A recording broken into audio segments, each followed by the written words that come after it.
3 email dengan C1062. Dan di sini aku akan menjelaskan bagaimana cara mengecek kualitas sperma ikan mas hingga preservasi sel sperma dengan menggunakan teknik cryopreservation. Pengecekan kualitas sperma ikan mas dilakukan melalui dua parameter utama, kualitas dan juga viabilitas. Kualitas itu adalah cara melihat kualitas sperma ikan mas melalui laju pergerakan sel sperma dalam mempenetrasi sel telur pada dari induk betina. Dan viabilitas adalah tingkat kehidupan sel sperma atau daya hidup sel sperma. Dengan preservasi sel sperma, khususnya yang menggunakan teknik cryopreservation, ada teknik untuk menyimpan sel sperma pada suhu rendah dengan menggunakan nitrogen cair yang bersuhu minus 196 derajat Celcius yang memungkinkan untuk preservasi sel sperma dalam jangka waktu yang cukup lama. Langkah pertama yang dilakukan adalah melakukan pengecekan motilitas sel sperma dan viabilitas, di mana pada pengecekan motilitas sel sperma dilakukan dengan penambahan air pada sel sperma untuk melihat pergerakan sel spermanya.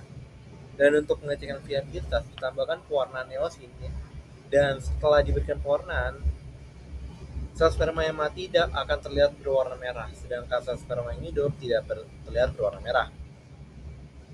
Untuk melakukan cryopreservation dilakukan melalui 4 tahap seperti ekuilibrasi, pre-freezing, freezing, hingga thawing. Sebelum melakukan 4 proses itu, dilakukan pengenceran sel sperma dengan larutan fisiologis banyak 1:9. Setelah itu ditambahkan larutan dimetil sulfoxide 10%. Setelah itu ditambahkan juga kuning telur.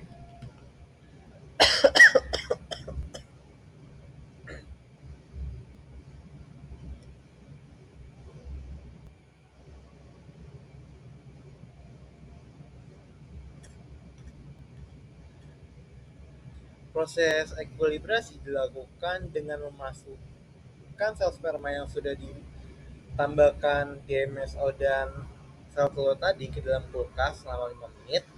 Setelah itu dilakukan pre-freezing dan freezing dengan nitrogen cair bersuhu minus 196 derajat Celcius. Setelah itu proses thawing dilakukan untuk pengambilan sel sperma dan dilakukan proses lainnya.